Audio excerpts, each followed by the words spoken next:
having seen the transition function for a power n, b power n, let's look at the equivalent part, which is the transition diagram. We start from Q0. On reading A, we go to Q1. But it is not just A. The stack configuration should also be taken into account.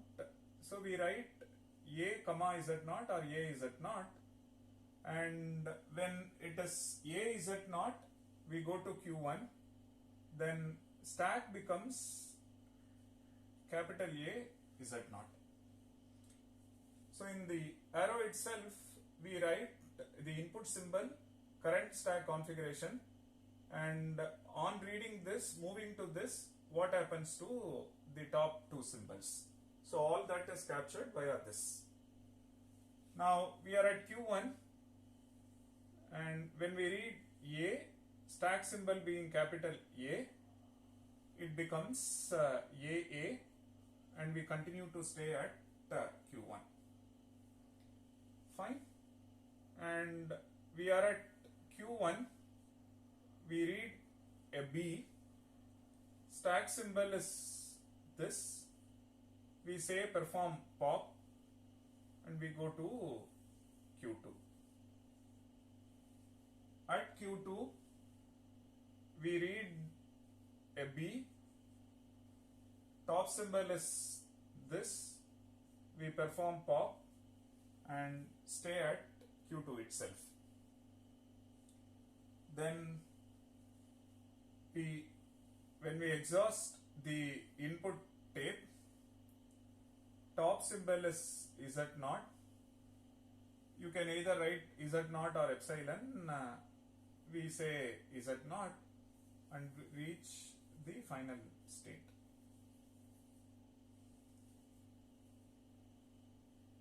Okay, and there are missing arcs.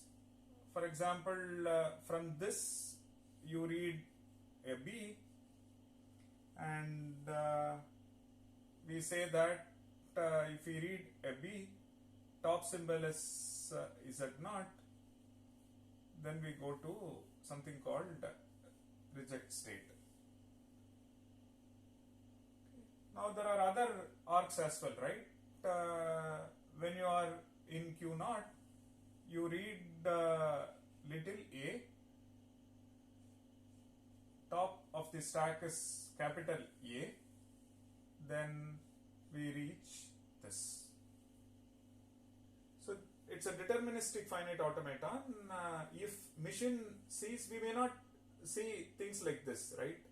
But it must be a deterministic machine, so which means every possible transition must be described here. And when you are at QF, we start seeing A comma B, it must be rejected. And I am at Q2, I see A. Irrespective of whether stack is A or Z0, the string must be rejected, or we take the automaton to the reject state. Fine. So something like this, you get to see Q2 and AA, then we reject, or it could be A Z0, you reject. So similarly from QR, you have reached the final state.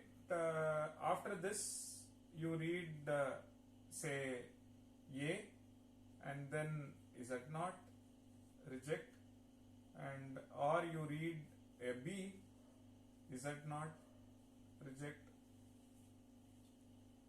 So what is this telling us? The transition function is from the set of states cross sigma cross gamma. Gamma is our stack symbol, the stack alphabet. Then we go to Q and then we often write a string of symbols, right? So let me write Q cross gamma star. So this is our states, input alphabet. This is stack alphabet.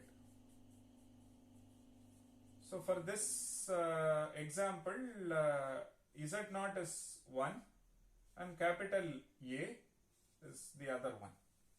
If you describe this, if you look at this mission, we use A and we also use Z0. So which means our stack alphabet contains Z0 and A. Then with this framework, where do we go to? We go to a state which is in Q, and we have a string of symbols which is gamma star. It could be epsilon, or it could be just Z0, or it could be just A, or it could be AA or AZ0. Okay.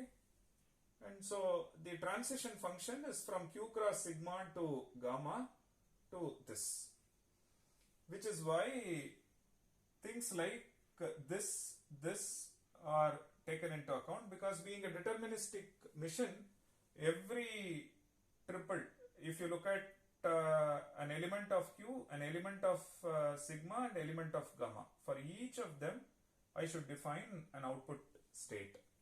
It could be a reject state, or it could be a final state, or it could be some state in the automata. Fine. And so this ensures the description is complete. So keeping this in mind, I've listed additional transitions. Okay. So everything else, for example, the way the mission behaves, and except this part, everything else is same as the finite automata. It has finite number of states. On reading a symbol, it can stay in the same state, or it can move to a different state, and it can move exactly one cell right. There is no write on the input tape. If at all there is a write, it is on the stack. So which means the formal description must take stack alphabet into account, and because we push one or more symbols onto the stack, or we pop, we bring gamma star. Fine. So this completes the description for A power n, B power n. So given a language which can be described using PDA, push down automaton, either we describe using the transition function or the transition diagram. So just like finite automaton had two versions, deterministic finite automaton on non-deterministic finite automaton. Here also we will bring non-determinism and see whether non-determinism increases the power of this model. For a finite automaton, for every non-deterministic finite automaton, there is an equivalent deterministic finite automaton, which means non-determinism is not adding any power to the finite automaton, meaning the class of languages accepted by NFA and DFA are one and the same. For this, let's see if we have non-determinism, are we increasing the computational power of push-down automaton. Okay, so let's look at a couple of more examples, and on the fly we get to understand whether adding non-determinism will really help us in increasing its computational power.